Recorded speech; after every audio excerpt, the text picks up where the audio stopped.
여러 성경 말씀 구약의 말씀 보겠습니다. 구약 에스겔 37장 1절에서 14절까지 말씀을 보도록 하겠습니다.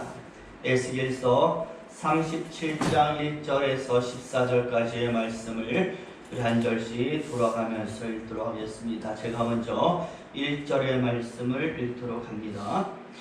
여호와께서 권능으로 내게 임재하시고 그의 영으로 나를 데리고 가서 골짜기 가운데 두셨는데 거기 뼈가 가득하더라. 나를 그 뼈 사방으로 지나가게 하시기로온즉 그 골짜기 지면에 뼈가 심이 많고 아주 말랐더라. 그가 내게 이르시되 인자야 이 뼈들이 능히 살 수 있겠느냐 하시기로 내가 대답하되 주 여호와여 주께서 아시나이다. 또 내게 이르시되 너는 이 모든 뼈에게 명하여 이르기를 너희 마른 뼈들이 여호와의 말씀을 들을지어다.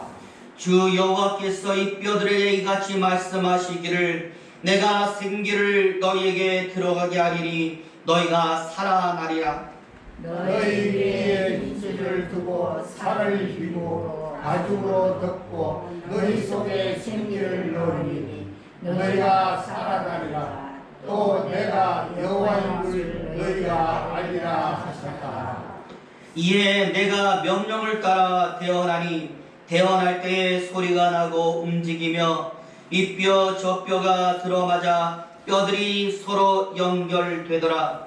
내가 또 보니 그 뼈에 기준이 생기고 살이 오르며 그 위에 가죽이 덮이나 그 속에 생기가 없더라. 또 내게 이르시되 인자야 너는 생기를 향하여 태어나라. 생기에게 태어나여 이르기를 주 여호와께서 이같이 말씀하시기를 생기야 사방에서부터 와서 이 죽음을 당한 자에게 불어서 살아나게 하라 하셨다 하라. 이에 내가 그 명령대로 행하였더니 생기가 그들에게 들어가매 그들이 곧 살아서 일어나 서는데 극히 큰 분들이라. 또 내게 이르시되 인자야 이 뼈들은 이스라엘 온 족속이라. 그들이 이르기를 우리의 뼈들이 말랐고 우리의 소망이 없어졌으니 우리는 다 멸절되었다 하느니라. 그러므로 너는 태어나여 그들에게 이르기를 주 여호와께서 이같이 말씀하시기를 내 백성들아 내가 너희 눈을 열고 너희로 거기에서 나오게 하고 이스라엘 땅으로 들어가게 하리라. 내 백성들아 내가 너희 무덤을 열고 너희로 거기에서 나오게 한즉 너희는 내가 여호와인 줄을 알리라. 내가 또 내 영을 너희 속에 두어 너희가 살아나게 하고 내가 또 너희를 너희 복 땅에 두리니 나 여호와 이 일을 말하고 이룰 줄 너희가 알리라. 여호와의 말씀이라. 아멘. 참 긴 말씀 읽느라고 수고 많으셨습니다. 추석 연휴 잘 보내고 계십니까? 긴 연휴 기간 잊지 않고 하나님을 찾은 여러분들에게 하나님께서 많은 축복으로 응답하실 줄로 믿습니다. 오늘도 우리 같이 한번 인사하는데요. 사랑합니다. 축복합니다. 행복하시기 바랍니다. 같이 한번 인사하겠습니다.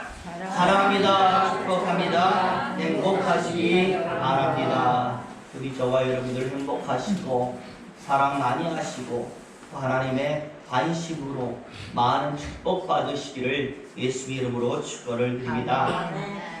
보석 감정사가 되는 것이 꿈이었던 한 청년이 있었습니다.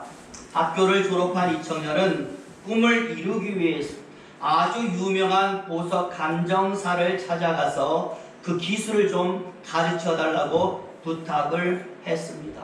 보석 감정사는요 안 된다고 고개를 젓는 것이죠.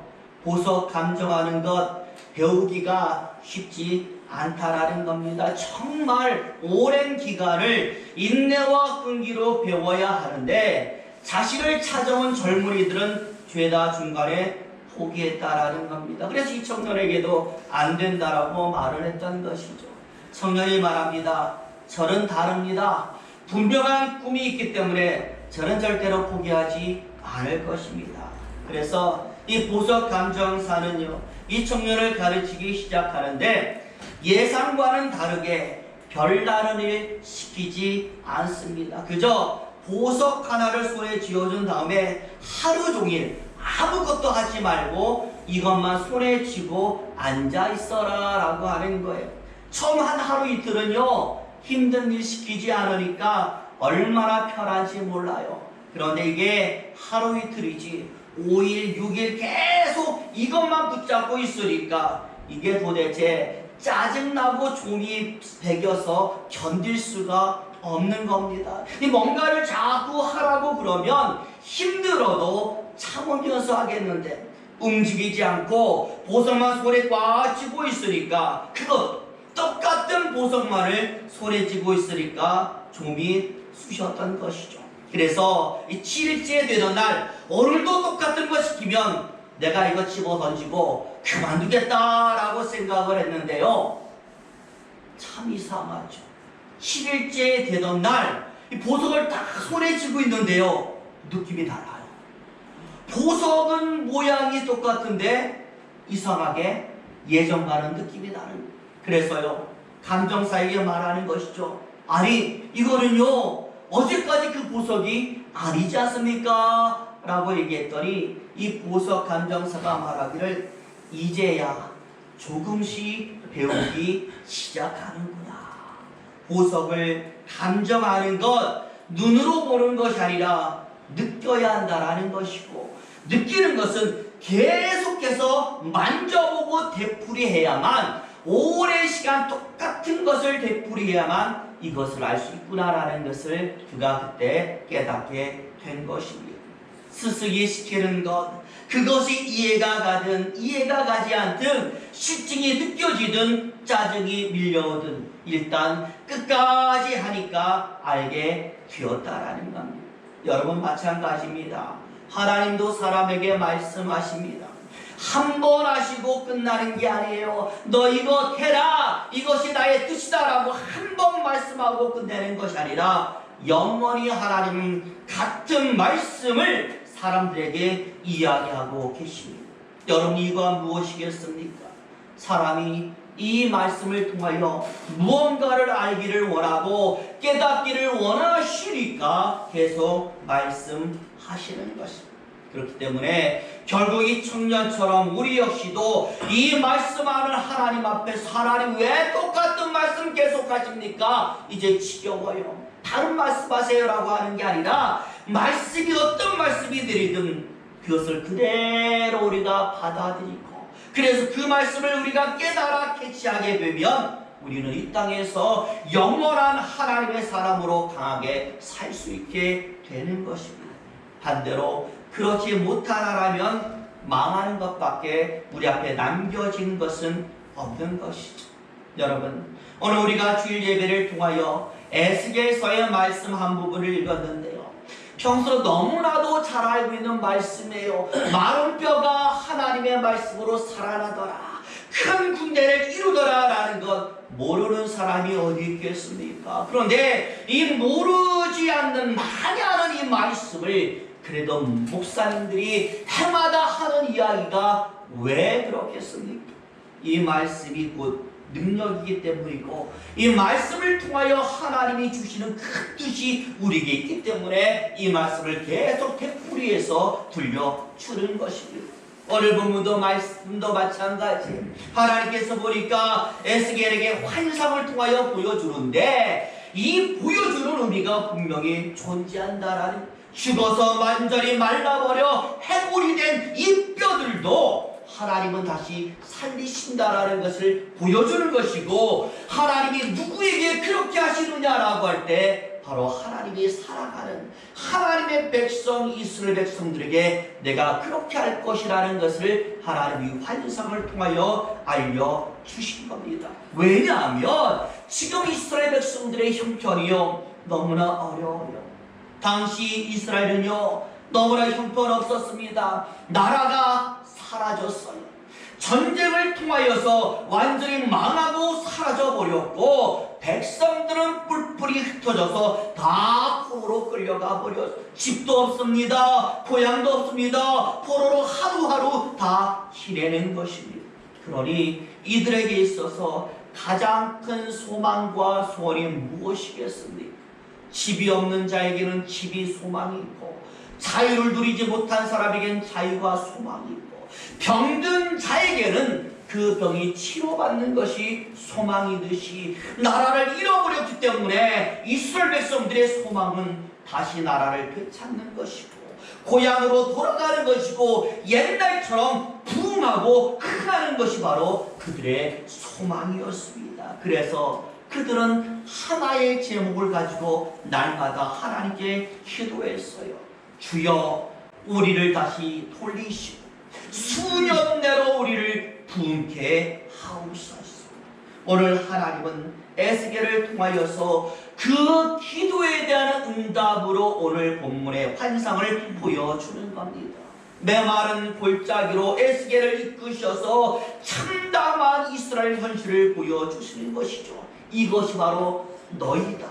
너희는 다 말라서 비뚤어진 메마른 뼈다라고 알려주시고, 그런 다음에 그 뼈에 살이 붙게 하시고 생기를 불어넣으시고 살아 움직이는 큰 군대를 이루게 하신 다음에 또한 말씀하는 겁니다. 내가 너희를 이렇게 살리고 흥하게 할 것이다 라고 말씀을 한 것이죠. 그러니 하나님 부흥하게 만들어주세요, 하나님 흥하게 만들어주시라고 기도했던 이스라엘 백성들에게 하나님께서는 이런 응답을 하셨다라는 것은 저와 여러분에게 하나의 지혜시를 알려주는 겁니다. 하나님이 응답하시는 부흥이 과연 무엇이냐라고 할 때 죽은 것이 살아나는 것이 바로 부흥이라고 말씀하는 것이고, 큰 군대를 이루어서 그 어떠한 싸움에서도 이기게 하시는 것이 바로 하나님이 말씀하는 부흥이라고 이야기해 주는 것입니다. 여러분, 사람뿐만이 아니에요. 그 무엇이라도 혹 죄로 인하여 죽어가는 사람, 교회 안에 있지만 중생하지 못했어요. 가라지와 같이 돼버린 이름과 허물뿐인 성도들, 정말 고통 가운데서 아픔 가운데서 살아있지만 죽은 것과도 똑같은 괴로움을 느끼는 사람, 오늘 해골처럼 그 뼈에 살이 붙고 생기가 임하고 살아 움직이는 큰 군대를 이루어서 크게 역동하여 그 어떤 싸움에서도 이기게 하시는, 이것이 바로 하나님이 우리에게 주시는 부흥이 되는 줄로 믿습니다. 죽어가는 것이 살아나는, 다시 움직입니다. 다시 뜁니다. 다시는 넘어지지 않습니다. 모든 것을 할 수 있는 자가 되는 것이 바로 하나님이 말씀하는 부흥의 원리가 되는 거예요. 여러분, 우리 믿음의 교회 부흥해야 하지 않습니까? 코로나 때문에 너무나 어려운 가운데 있는 우리는 부흥해야 합니다. 그리고 저와 여러분, 이 지긋지긋한 돈의 굴레와 삶의 굴레를 벗어던지고 자유하기를 원하지 않습니까? 오늘 하나님이 주시는 부흥이 이 모든 것 가능하게 할 줄로 믿습니다. 아멘. 중요한 것은요, 이것이 그냥 이루어지지는 않는다라는 거예요. 하나님이 지금 우리에게 너 부흥하리라, 너 살아나리라 라고 딱 말씀하면 좋겠는데 이게 그냥 이루어지지는 않는다라는 거예요.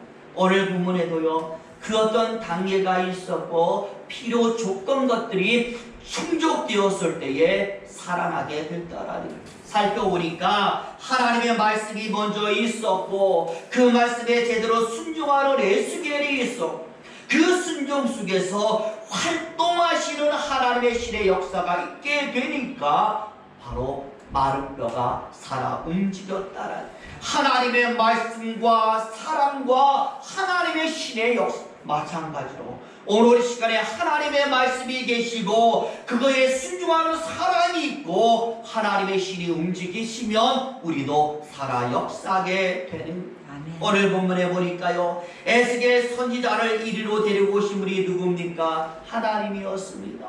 모든 명령을 내리는 분이 누굴까요? 하나님이셨습니다. 실행도 하나님이 하셨고 그 의미를 알려주는 분도 하나님이요, 모든 것을 다 하나님이 하셨는데 무엇을 통하여 하셨는가 봤더니 하나님의 입에서 나오는 말씀을 통하여 이것이 되어졌다.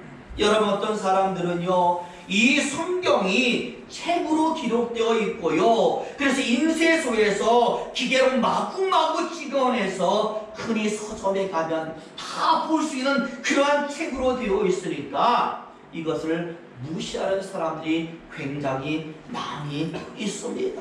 그저 불에 태우면 사라지는 종이요, 인쇄기라는 기계로 막 찍어내다 보니까 사람들이 흔한 하나님의 말씀으로 생각을 하지만 저와 여러분, 이 성경은 하나님의 입에서 나온 하나님의 말씀입니다. 종이로 되어 있든 기계로 찍어내어 있든 하나님의 입에서 나왔기 때문에 그 능력은 변함이 없어요. 믿는 자의 믿음을 통해서 엄청난 기적들이 실제로 나타나게 되는 겁니다. 종이로 되어 있다고 하나님의 말씀이 아닙니까? 눈에 보이지 않지만 내가 들어서 기억하고 있다고, 이게 하나님의 말씀이 아닙니까? 하나님의 입에서 나왔기 때문에 믿는 자들의 믿음을 통하여 하나님의 말씀의 기적은 실제로 이루어지는 겁니다. 아무리 멋있는 건물도 기초가 부실하면 쓰러지는 것처럼 말씀이 부실하면 우리도 쓰러지게 되는 거예요. 그리고 이제 두 번째, 사람이라고 했는데요, 여러분 어떤 사람일까요? 하나님의 말씀을 들을 수 있는 사람이에요. 그저 하나님의 말씀이 존재한다고 능력이 아니라 그 말씀을 듣는 사람이 있어야 돼요. 그리고 그것을 실행할 수 있는 사람이 존재해야 된다. 여기서 중요한 것이 무엇일까요? 제대로라는 단어인 줄로 믿습니다. 오늘 본문에도 보면요, 에스겔이 하나님의 말씀을 들었는데 그냥 듣지 않았어요. 제대로 들었습니다. 다 제대로 실행했습니다. 하나님이 말씀하고 이렇게 해라 라고 했는데 하나님, 저 까먹었어요. 다시 들려주세요. 저 기억 잘 안 나요. 한 번만 더 얘기해 주세요 라가 아니라 그대로 확실하게 들어서 확실하게 기억하고 그대로 행했더니 기적이 일어났어요. 7절에 보니까 명을 쫓아라고 했고 10절에 보니까 그 명대로라고 되어 있어. 기적은 바로 이때에 일어난 것입니다. 그러니 여러분, 우리에게 필요한 것이 무엇이었습니까? 하나님의 말씀이 있다라면 그 말씀을 제대로 듣는 모습이 필요합니다. 확실하게 기억하는 모습이 필요합니다. 그리고 그대로 행하시는 모습이 우리에게 필요한 겁니다. 그러니 저와 여러분, 우리가 에스겔처럼 한 번 들으면 다 기억나는 그런 대단한 기억력이 있는 것도 아니니, 이렇게 되려면 여러분 어떻게 되겠습니까? 되풀이할 수밖에 없다고 생각해요. 저와 여러분은 아직 그렇게 총명한 것이 아니기 때문에 같은 말씀이라도 계속 머리에 새겨지도록 계속 읽고 또 듣고 듣는 모습이 우리에게 필요한 줄로 믿습니다. 그게 바로 하나님의 말씀을 듣는 자의 모습이 되는, 한 번 들었으니까 끝이 아니라 계속 기억할 수 있도록 그렇게 집어들고 되풀이하는 것이 우리가 해야 되는 모습이라는 것. 그리고 들었을 때에는요, 내 생각이나 내 풀이를 거기에 더할 필요가 없이 그냥 그대로 듣는 겁니다. 여러분, 생선회 좋아하잖아요. 생선회가 맛있고 생선회가 사람들이 찾는 이유가 무엇입니까? 날 것 그대로의 생선이기 때문에, 먹으면 싱싱함을 느끼기 때문에 생선회를 좋아하는 거예요. 마찬가지예요. 하나님 말씀은 이 생선회처럼 더할 것도 없이 더해지도 않는 날 것 그대로의 하나님의 말씀, 이것이 바로 능력이 되는 줄로 믿습니다. 오늘 본문도요, 여러분 집에 가서 다시 한번 보세요. 하나님 말씀 그대로 에스겔은 되풀이했어요. 되풀이할 때 여러분 역사가 나타나게 되는 것입니다. 이제 마지막 세 번째로 하나님의 신의 역사가 바로 그곳에 역사하는 것인데, 역사하니까 죽은 나사로가 살아나고, 사르밧 과부의 아들도 살아나고, 나인성 과부의 아들도 살아나듯이 하나님의 신이 역사하면 우리 삶도 일어서게 되는 것입니다. 아마 여러분들이 이어령이라고 예전에 문화부 장관을 하셨던 분을 아마 잘 기억하실 거예요. 젊은 사람들은 잘 모르겠지만 나이 드신 분들은 다 알아요. 유명했기 때문에. 이분이요, 책을 하나 썼는데요, 이런 책을 썼어요. 소설로 떠나는 영적 순례라는 책을 썼는데 거기에 이런 내용이 있습니다. 뭐라고 나와 있냐면, 뉴턴에게 묻고 싶었다. 사과가 떨어지는 것을 보고 당신은 중력의 법칙을 발견하고 그것으로 우주를 설명하려고 했습니다. 하지만 그 높은 가지에 사과가 매달려 있게 한 생명의 힘에 대해서는 아무런 설명도 하지 못했습니다. 떨어지는 사과를 보면서 그 사과를 통하여 만유인력을 발견한 뉴턴이 왜 그 사과에게 생명을 주고 그 사과가 떨어지지 않도록 붙어있게 만들어준 하나님은 발견하지 못했느냐라고 묻는 거예요. 여러분, 인류의 역사의 흐름을 좌우한 유명한 네 가지의 사과가 있습니다. 여러분 아시나요? 첫 번째 사과는요, 에덴 동산에서 아담과 하와가 따먹은 선악과, 흔히들 뭐라고 말해요? 사과라고 표현을 하잖아요. 바로 이 사과는요, 이 세상에 죄를 만들어냈어요. 물론 하나님이 만든 건 아니죠. 그 사과를 대하는 사람의 모습이 죄를 만들어냈지만 그 사과를 통하여 죄가 나타난 것을 우리는 부인할 수는 없다라는. 그리고 두 번째로 영국의 물리학자 바로 이 이어령 장관이 말했던 아이작 뉴턴이 그 유명한 만유인력의 법칙을 무엇을 통하여? 사과를 통해서 발견하게 되고요. 세 번째 사과는요, 이탈리아의 유명한 작곡가 조 아퀴노 로시니의 오페라 윌리엄 텔에 등장하는 사과예요. 알잖아요. 다 사과를 사람의 머리 위에다 올려놓고 활을 쏴서 마친 이 사과, 얼마나 많은 영화를 통하여 유명한 장면들을 만들어냅니까? 이 마지막 네 번째 사과는요, 전 세계적인 기업인 애플의 로고 무엇입니까? 먹다 남긴 사과. 핸드폰 아이폰에 나오는 사과 모습 있잖아요. 어떤 사람은 벌레 먹은 사과다, 썩은 사과라고 조롱하는 사람도 있지만 전 세계에 열풍을 일으키고 있어요. 굉장한 디자인으로 주목받고 있습니다. 세계의 흐름을 좌우하고 있습니다. 여기서 이어령 장관이 말하는 것이죠. 이렇게 사과 하나를 가지고서도 전 세계를 좌우하는 멋진 것을 발견하고 발명해낸 사람들이 왜 붙어있는 사과? 그 속에 있는 생명, 그 사과에 생명을 주어서 나무에 그대로 붙어있게 만드신 하나님의 놀라운 권능은 발견하지 못하고, 그래서 하나님께 영광 돌리고 찬양을 하지는 못하는 것입니다. 여러분 그렇잖아요. 하나님이 아니시라면 그 어떤 것이 스스로 생명력을 가지고 살아 움직일 수가 있겠습니까? 하나님이 생명을 주셨기 때문에 강한 것이고요, 우리가 지금 이렇게 콧구멍을 열고 숨쉬고 있는 것도요, 하나님이 말씀하셨기 때문에 사는 거예요. 최초 인류 아담에게 그 코에 생기를 불어넣으시고 하나님이 숨을 쉬어라 라고 말씀하셨기 때문에 우리가 숨을 쉬고 사는 것입니다. 정말로 감사하게 우리는 모두는 하나님의 역사를 받아들여라는 것입니다. 오늘 본문에 말씀하죠. 하나님의 기적은 하나님의 말씀이 있어야 되고 그 말씀에 순종한 사람이 있어야 되고 그리고 하나님의 신의 역사가 나타날 때 기적은 일어난다고.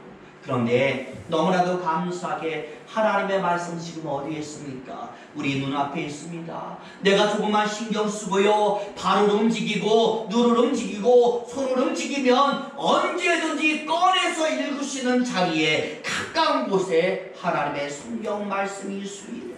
그리고 하나님의 신의 역사, 여러분 안에 누가 있습니까? 성령 하나님이 있잖아요. 내 안에 하나님의 신이 있습니다. 그러니 오늘 기적이 일어날 수 있는 세 가지 조건 중에 두 가지는 누구에게 있어요? 우리에게 이미 있어요. 이제 필요한 것은 무엇일까요? 나인 줄로 믿습니다.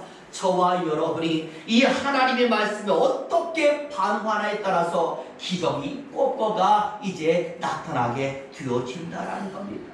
부디 저와 여러분, 오늘 본문은 말씀의 붕이 일어나고 모든 죽어가는 것이 다 일어날 수 있는 놀라운 붕은 우리 손 안에 있다라고 말씀합니다. 이미 하나님이 주셨기 때문에 우리가 한 발자국만 더 나가면 이 기적이 저와 여러분의 것이 되어질 수가 있습니다.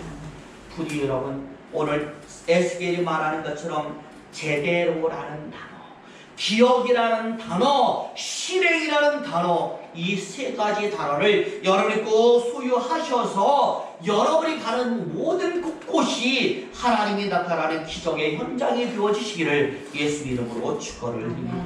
기도하겠습니다.